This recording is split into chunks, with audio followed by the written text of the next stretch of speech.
Milí priatelia, sme na začiatku 40-dňového pôstneho obdobia. Tá 40-ka je tak trošku symbolická, lebo keby sme presne zrátali dni od Popolcovej stredy až po Veľký alebo Zelený štvrtok, dostali by sme počet 44. Pripomína nám však tá 40-ka 40 dní Ježišovho postenia sa na púšti. A to zase odkazuje na 40 rokov putovania Izraela po púšti z Egypta do zasľúbenej zeme.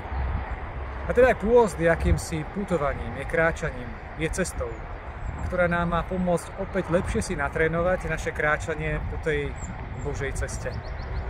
A preto teraz, keď začíname to pôstne obdobie, skúsme kráčať po tejto ceste spolu s Božím slovom, ktoré nám ukazuje cestu.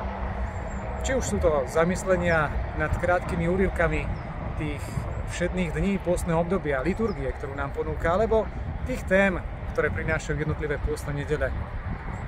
Je to téma darovania, téma postenia sa, zriekania, téma modlitby, ale aj téma púšte, vrchu, téma chrámu a mnohé ďalšie.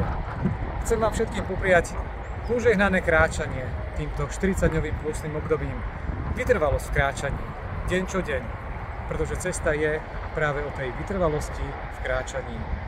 S Božím slovom nielen v rukách, ale najmä v srdci.